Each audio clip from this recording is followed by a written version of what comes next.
नमस्ते Australia.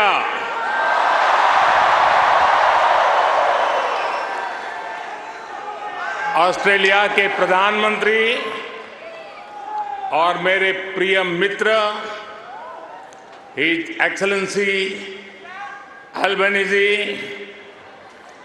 Australia के पूर्व प्रधानमंत्री his excellency Scott Morrison,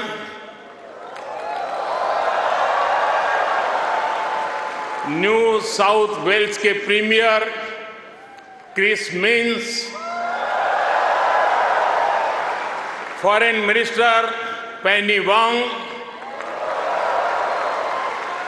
communication minister Michelle रोलेन,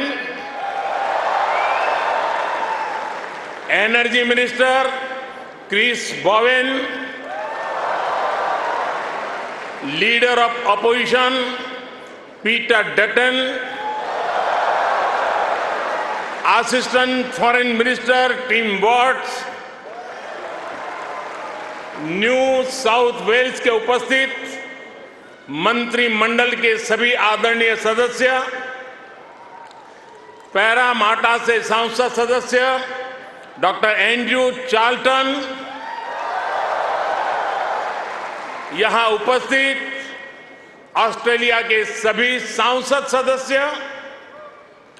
mayor, deputy mayor, councillors और ऑस्ट्रेलिया में रह रहे प्रवासी भारतीय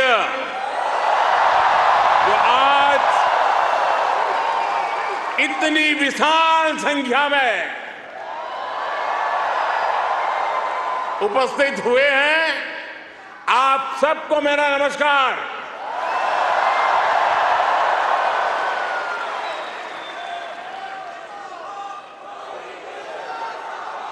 First of all, I acknowledge the traditional custodians of the lands that we are meeting here on today. I pay my respect to their elders, past, present, and emerging.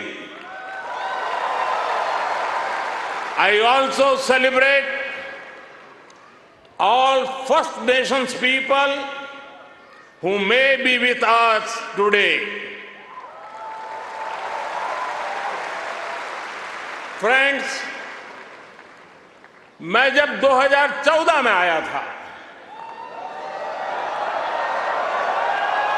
तो आपसे एक वादा किया था। वादा ये था कि आपको फिर भारत के किसी प्रधानमंत्री का 28 साल तक इंतजार नहीं करना पड़ेगा।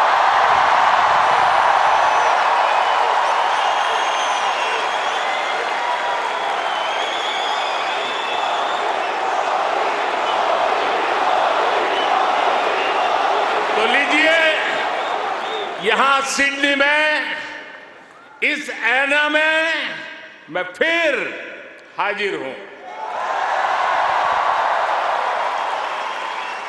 और मैं अकेला नहीं आया हूं। प्रधानमंत्री अल्बनीज़ी भी मेरे साथ आए हैं। मिस्टर प्राइम मिनिस्टर, अपने बहुत व्यस्त कार्यक्रम में से हम सभी के लिए आपने समय निकाला है। ये हम भारतीयों के प्रति आपके स्नेह को दर्शाता है। आपने जो अभी कहा वो दिखाता है कि ऑस्ट्रेलिया के मन में भारत के प्रति कितना प्रेम है। इसी वर्ष मुझे प्रधानमंत्री जी का भारत की धरती पर अहमदाबाद में स्वागत करने का अवसर मिला था।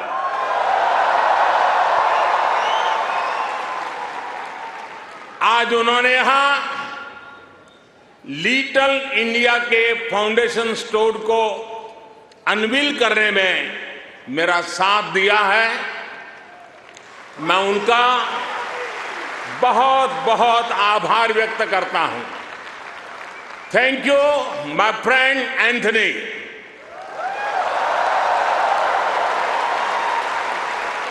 ये लिटिल इंडिया ऑस्ट्रेलिया के विकास में भारतीय समुदाय के योगदान का भी एक रिकॉग्निशन है। मैं न्यू साउथ वेल्स के प्रीमियर, पैरामाटा शहर के मेयर, डिप्टी मेयर और काउंसिलर्स को इस विशेष सम्मान के लिए धन्यवाद देना चाहता हूं। साथियों, मुझे खुशी है कि न्यू साउथ वेल्स में प्रवासी भारतीय समुदाय से कई लोग सार्वजनिक जीवन में सक्रिय भागीदारी कर रहे हैं, अपनी पहचान बना रहे हैं। वर्तमान न्यू साउथ वेल्स की सरकार में डिप्टी प्रीमियर, प्रूकार, ट्रेजरर डेनियल मुखी बड़ा कंट्रीब्यूशन कर रहे हैं। और कल ही भाई समीर पांडे पैरामाटा के लॉर्ड मेयर चुने गए हैं। मैं सबका अभिनंदन करता हूं, बहुत बहुत बधाई देता हूं। साथियों, आज जब पैरामाटा में यह सब हो रहा है, तभी ये जानकारी भी आई है कि पश्चिमी ऑस्ट्रेलिया के पर्थ शहर में भारतीय सैनिक नयन सिंह सैलानी के नाम पर सैलानी एवेन्यू बनाया गया है।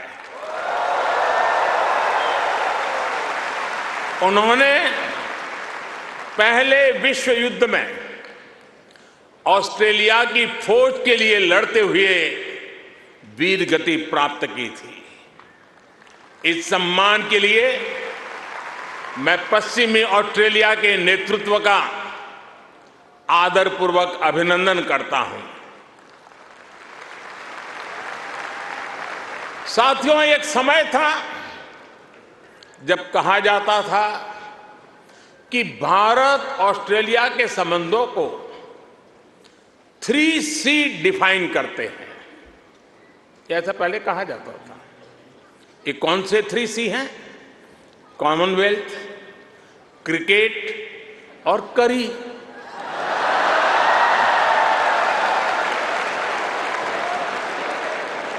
इसके बाद कहा गया कि भारत ऑस्ट्रेलिया के संबंध 3D पर आधारित है। डेमोक्रेसी, डायस्पोरा और दोस्ती। कुछ लोगों ने यह भी कहा कि भारत ऑस्ट्रेलिया के संबंध 3E पर आधारित है। एनर्जी, इकोनॉमी और एजुकेशन। यानी कभी C, कभी D, कभी E। अलग अलग कालखंड में ये बात संभवतः सही भी रही है, लेकिन भारत और ऑस्ट्रेलिया के ऐतिहासिक संबंधों का विस्तार इससे कहीं ज्यादा बड़ा है। और जानते हैं, इन सारे संबंधों का सबसे बड़ा आधार क्या है? जानते हैं?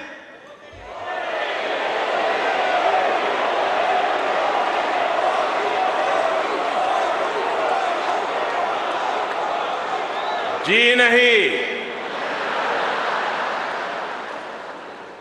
सबसे बड़ा आधार है म्यूचुअल ट्रस्ट और म्यूचुअल रिस्पेक्ट।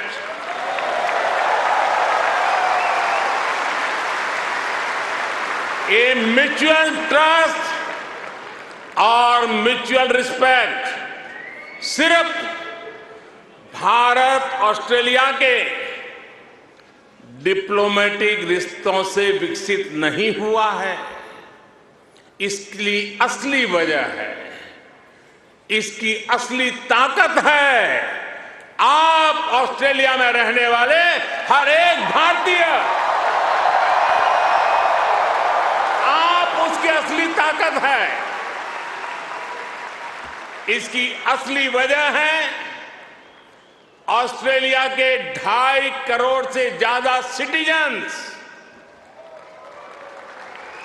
साथियों, हमारे बीच भौगोलिक दूरी जरूर है, लेकिन हिंद महासागर हमें आपस में जोड़ता है। हमारी जीवन शैलियां भले अलग अलग हो, लेकिन अब योगा ये भी हमें जोड़ता है। क्रिकेट से तो हम ना जाने कब से जुड़े हुए हैं, लेकिन अब टेनिस और फिल्में भी हमें जोड़ रही है। हमारे यहां खाना बनाने का तरीका भले अलग अलग है, लेकिन अब मास्टर शेफ हमें जोड़ता है।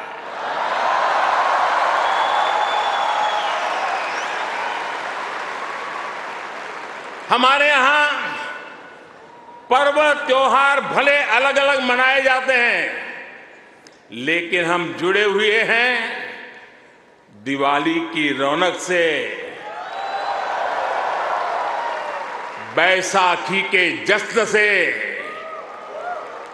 हमारे यहां भाषाएं भले अलग अलग बोली जाती हो, लेकिन हम जुड़े हुए हैं मलयालम, तमिल, तेलुगु, पंजाबी, हिंदी भाषाएं पढ़ाने वाले इतने सारे स्कूलों से। साथियों, ऑस्ट्रेलिया के लोग, यहां के निवासी इतने विशाल हृदय के हैं, दिल के इतने अच्छे और सच्चे हैं कि भारत की इस विविधता को खुले दिल से स्वीकारते हैं।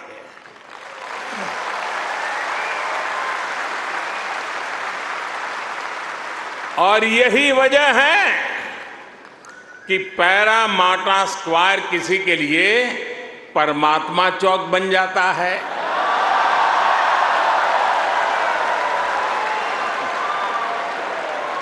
विक्रम स्ट्रीट भी विक्रम स्ट्रीट के रूप में मशहूर हो जाती है, और हैरिस पार्क कई लोगों के लिए हरीश पार्क हो जाता है।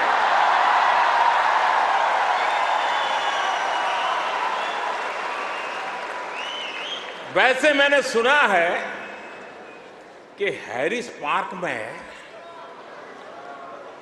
चटका की चाट,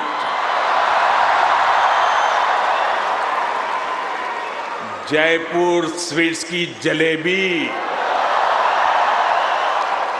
उसका तो कोई जवाब ही नहीं है।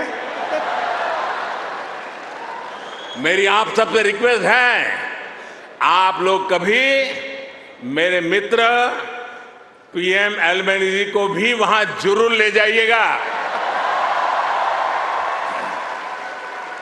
और साथियों, जब खाने की बात चली है और चाट की बात चली है, तो लखनऊ का नाम आना भी स्वाभाविक ही है।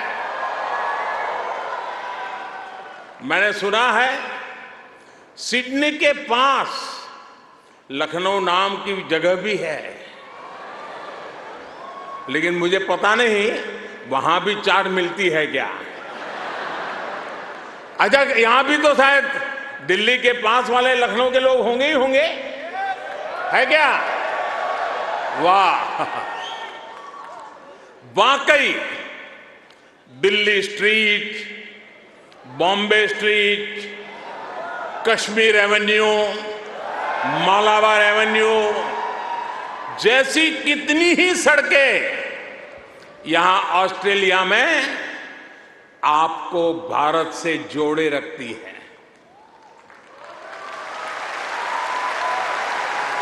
मुझे बताया गया कि अब तो ग्रेटर सिडनी में इंडिया परेड भी शुरू होने जा रही है। मुझे जानकर भी बहुत अच्छा लगा कि हां, आप सबने आजादी का अमृत महोत्सव भी बहुत धूमधाम से मनाया है। यहां की कई सारी सिटी काउंसिल में बहुत सारे कार्यक्रम किए गए हैं। सिडनी ओपेरा हाउस जब तिरंगे की रोशनी से सराबोर हुआ तो यहां हर भारतीय का दिल खुश हो गया।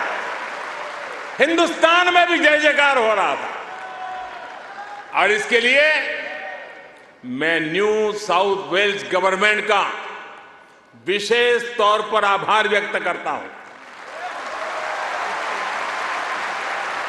साथियों, हमारे क्रिकेट के रिश्तों को भी 75 वर्ष पूरे हो गए हैं।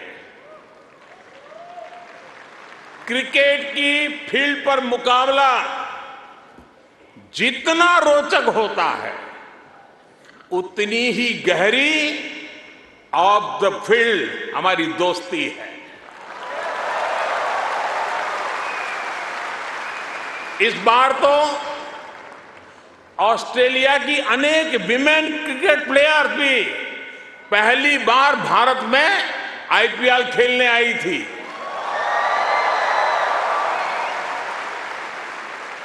और साथियों, ऐसा नहीं है कि हम सिर्फ सुख के ही साथी हैं। अच्छा दोस्त तो सुख का तो साथी होता है, दुख का भी साथी होता है।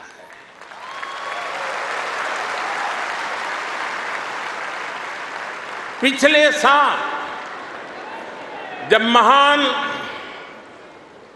शेन वॉर्न का निधन हुआ तो ऑस्ट्रेलिया के साथ कोटि कोटि भारतीयों ने भी शोक मनाया।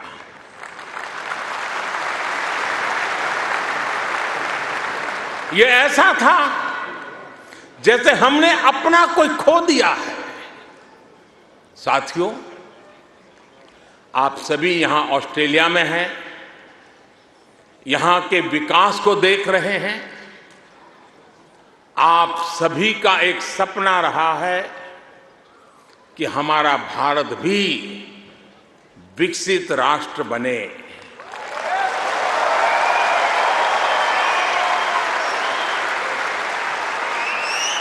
है ना आपका सपना? है ना आपका सपना? है ना आपका सपना? जो सपना आपके दिल में है, वो सपना मेरे दिल में भी है। ये मेरा भी सपना है। 140 करोड़ भारतीयों का सपना है।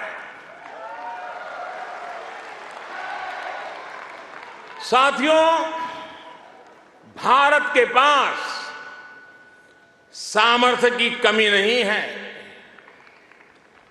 भारत के पास संसाधनों की कमी भी नहीं है। आज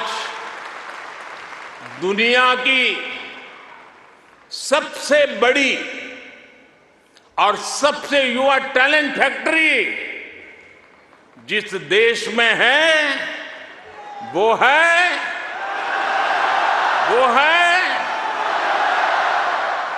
सही जवाब दे रहे हैं आप, वो है इंडिया।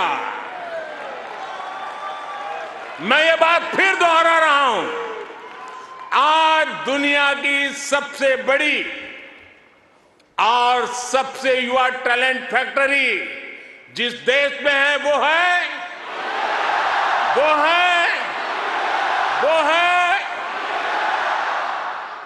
और अब मैं आपके सामने ऐसे ही कुछ फैक्ट रखूंगा और आपसे सही उत्तर जानना चाहूंगा, ठीक है? रेडी? कोरोना की इस ग्लोबल पैंडेमिक में जिस देश ने दुनिया का सबसे तेज वैक्सीनेशन प्रोग्राम चलाया, वो देश है,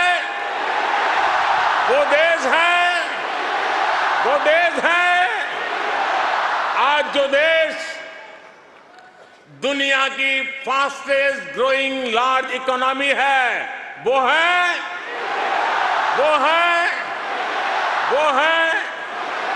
आज जो देश दुनिया में नंबर 1 स्मार्टफोन डेटा कंज्यूमर है, वो देश है।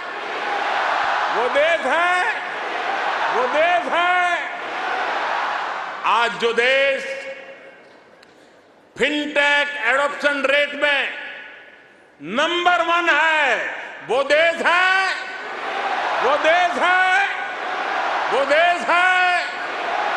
आज जो देश मिल्क प्रोडक्शन के मामले में दुनिया में नंबर 1 है, वो देश है।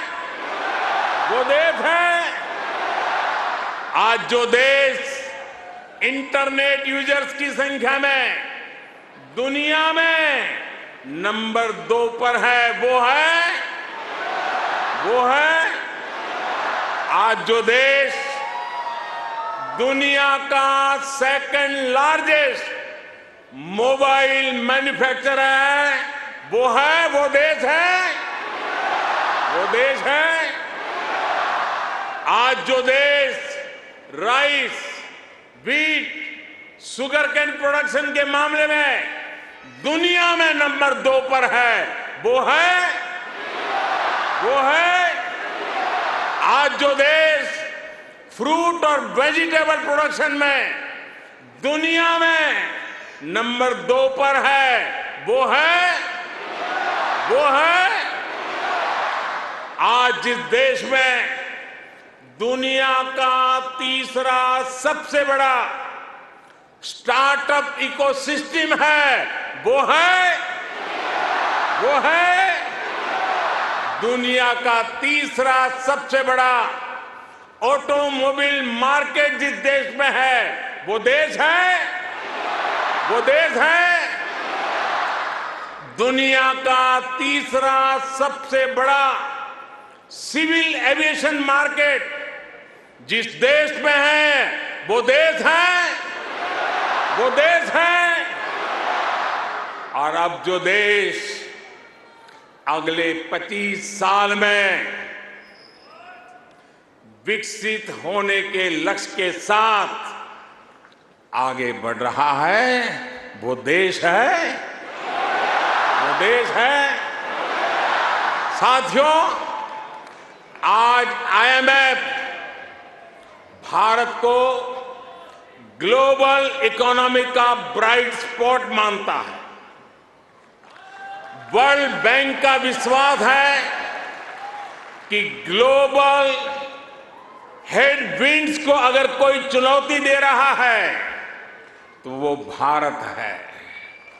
आज दुनिया के कई देशों में बैंकिंग सिस्टम पर संकट है, लेकिन दूसरी तरफ भारत के बैंकों की मजबूती की आज चारों तरफ प्रशंसा हो रही है। दुनिया में 100 साल में आए सबसे बड़े संकट के बीच भारत ने बीते वर्ष रिकॉर्ड एक्सपोर्ट किया है। आज हमारा फॉरेक्स रिजर्व नई बुलंदियां छू रहा है। फ्रेंड्स, भारत ग्लोबल गुड के लिए कैसे काम कर रहा है, इसका उदाहरण हमारा डिजिटल स्टैक है। आप सभी भारत के फिनटेक रिवॉल्यूशन से भली भांति परिचित है। आपको याद होगा, जब मैं 2014 में यहां आया था, तब मैंने आपसे एक सपना साझा किया था। मेरा वो सपना था कि भारत में गरीब से गरीब का अपना बैंक खाता हो।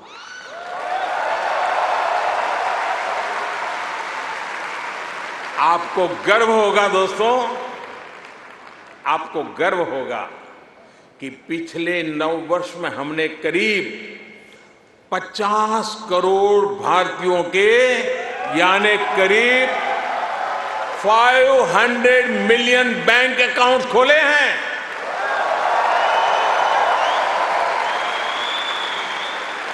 और सिर्फ बैंक अकाउंट खोलना ही हमारी सफलता, हम वहां अटकते नहीं है। इसने भारत में पब्लिक सर्विस डिलीवरी के पूरे इकोसिस्टम को ट्रांसफॉर्म कर दिया। हमने Jan Dhan bank account, mobile phone और आधार आईडी की एक जैम ट्रिनिटी, JAM ट्रिनिटी बनाई है। आप सोचिए, इसे एक क्लिक पर करोड़ों करोड़ों देशवासियों तक डायरेक्ट बेनिफिट ट्रांसफर, DBT संभव हुआ है। और आपको और खुशी होगी, बीते 9 वर्षों में, यह आंकड़ा भी आपको बहुत आनंद देगा, बीते 9 वर्षों में 28 लाख करोड़ रुपए, यानी 500 बिलियन ऑस्ट्रेलियन डॉलर से भी ज्यादा सीधे जरूरतमंदों के बैंक अकाउंट में भेजे गए हैं।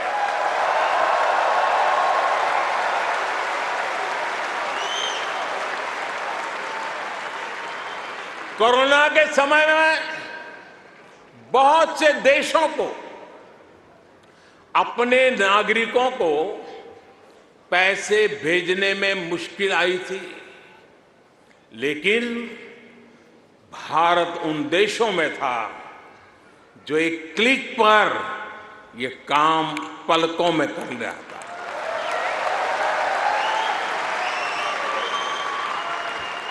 यूनिवर्सल पब्लिक इंटरफेस यानी UPI ने भारत में फाइनेंशियल इंक्लूजन को नई ऊंचाई पर पहुंचा दिया है। आज दुनिया के 40% रियल टाइम डिजिटल पेमेंट्स अकेले भारत में होते हैं।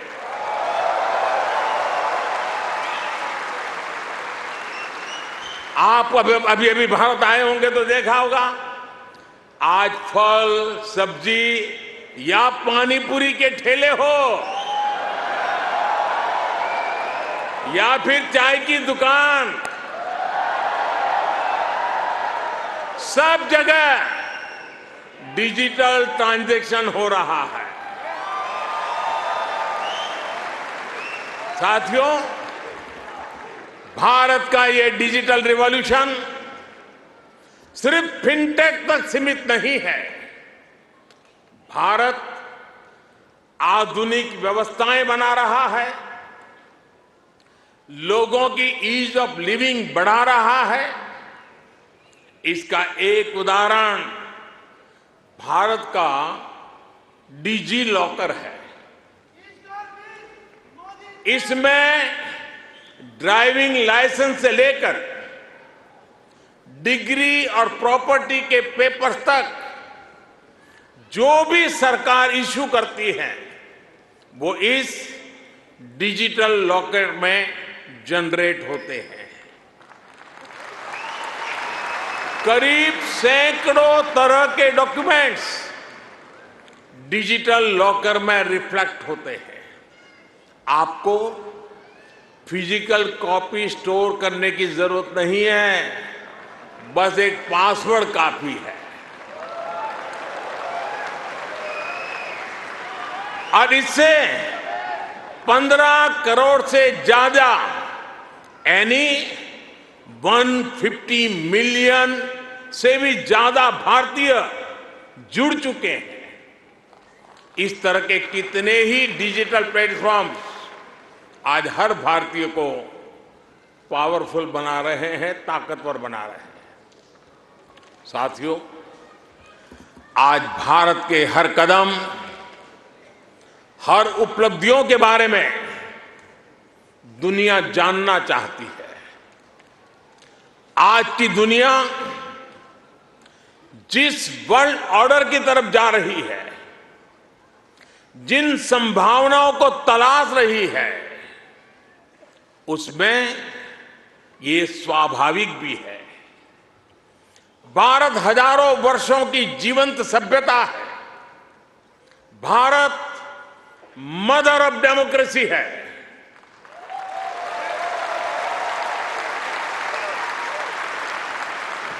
हमने समय के अनुसार खुद को ढाला है, लेकिन अपने मूल सिद्धांतों पर, फंडामेंटल्स पर हमेशा टिके रहे हैं। हम राष्ट्र को भी एक परिवार के रूप में देखते हैं और विश्व को भी एक परिवार मानते हैं। वसुधैव कुटुंबकम। और इसलिए जब भारत अपनी G20 प्रेसिडेंसी की थीम तय करता है तो कहता है अपने आदर्शों को जीने का उसका स्वभाव देखिए। G20 प्रेसिडेंसी में भारत कहता है one earth, one family, one future.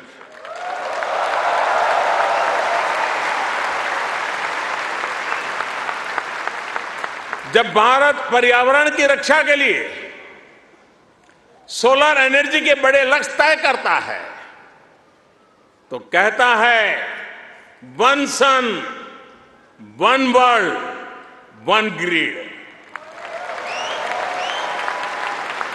जब भारत वैश्विक समुदाय के स्वस्थ रहने की कामना करता है तो कहता है one earth, one health. Bharat वो देश है जिसने कोरोना के संकट में दुनिया के 150 से ज्यादा देशों को उस संकट की घड़ी में दवाइयां भेजी। भारत वो देश है जिसने 100 से अधिक देशों को मुफ्त वैक्सीन भेजकर करोड़ों करोड़ों लोगों का जीवन बचाया। कोरोना के समय में आपने भी यहां जिस सेवा भावना से काम किया वही हमारी संस्कृति की विशेषता है।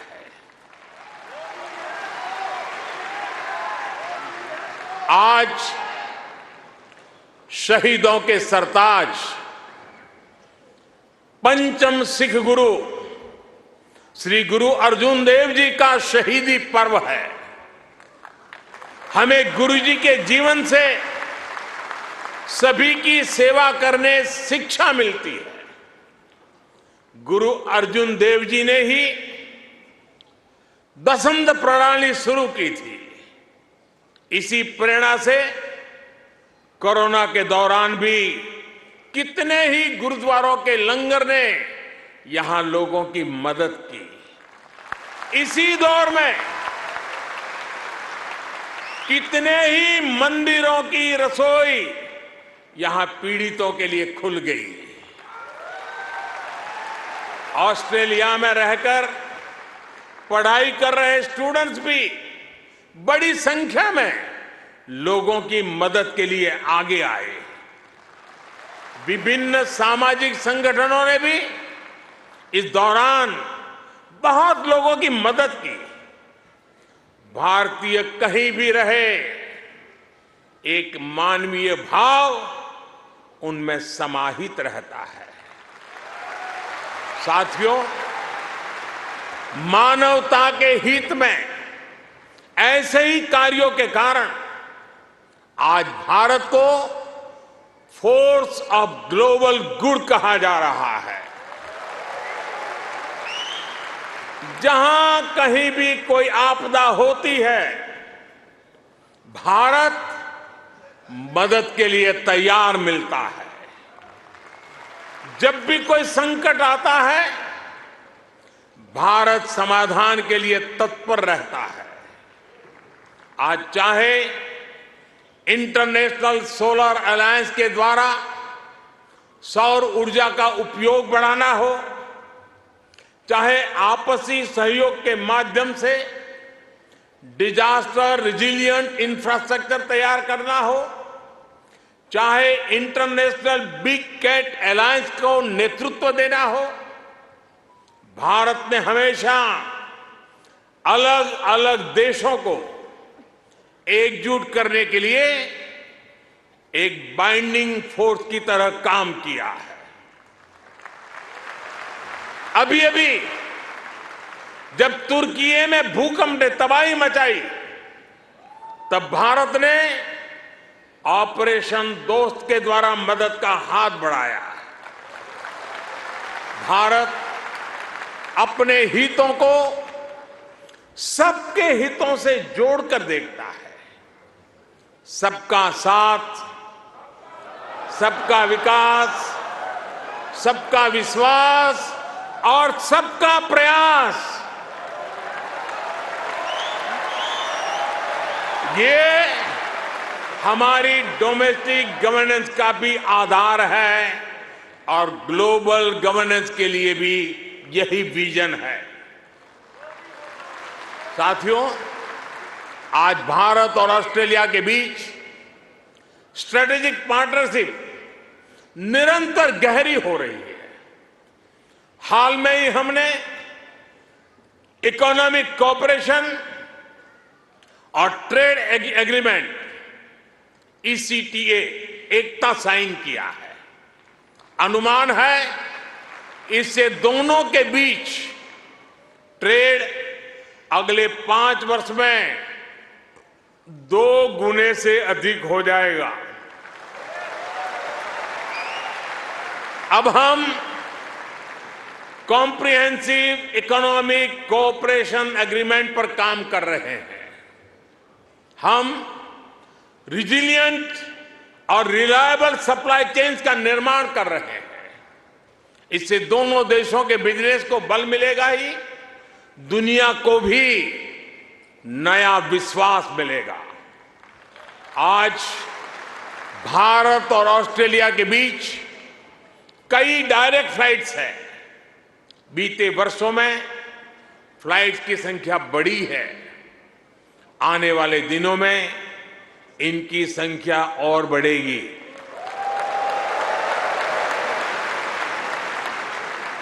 एक दूसरे की डिग्रियों को मान्यता देने को लेकर भी दोनों देश आगे बढ़े हैं और इससे हमारे स्टूडेंट्स को बहुत लाभ होगा। Migration and mobility partnership agreement पर भी सहमति बनी है। इससे हमारे स्किल्ड प्रोफेशनल्स के लिए ऑस्ट्रेलिया आना और यहां काम करना आसान होगा। और साथियों, आज जब मैं आपके बीच आया हूं तो एक घोषणा भी करने जा रहा हूं।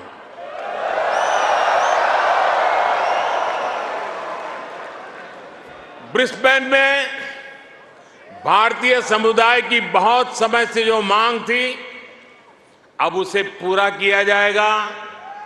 जल्द ही ब्रिस्बेन में भारत का एक नया कॉन्सुलेट खोला जाएगा।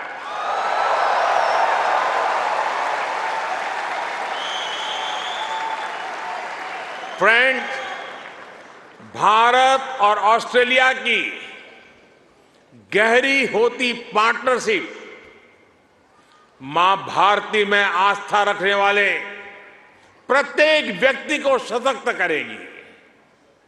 आपके पास टैलेंट है, अपनी स्किल की ताकत है और साथ ही अपने कल्चरल वैल्यूज भी है। ये वैल्यूज आपको ऑस्ट्रेलिया के लोगों के साथ घुल मिलकर रहने में बड़ी भूमिका निभाते हैं।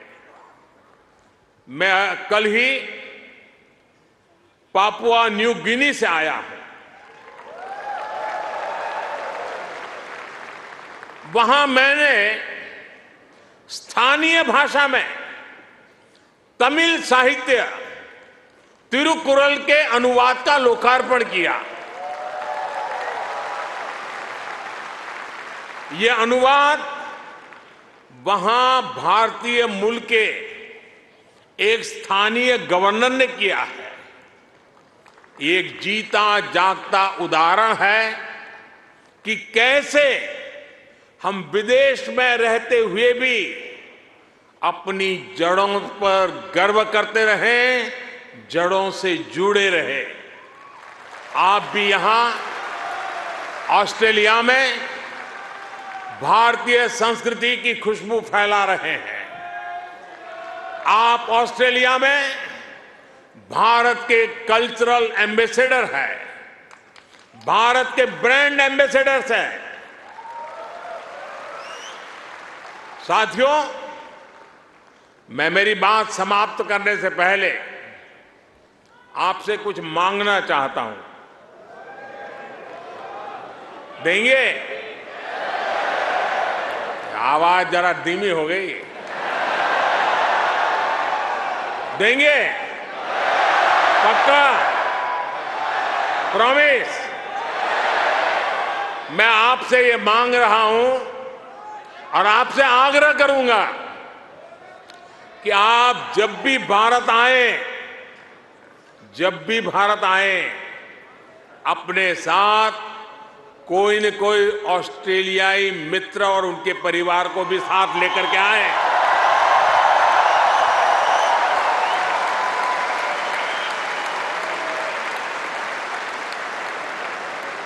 इससे उन्हें भारत को समझने का, जानने का और ज्यादा बेहतर मौका मिलेगा। आप इतनी बड़ी तादाद में आए, लंबे अरसे के बाद आपको मिलने का मौका मिला। आप सब बहुत स्वस्थ रहिए, खुश रहिए, आनंद से रहिए। एक बार फिर से आप सभी का बहुत बहुत धन्यवाद। मेरे साथ बोलिए, भारत माता की, भारत माता की, भारत माता की, भारत माता की। बहुत बहुत धन्यवाद।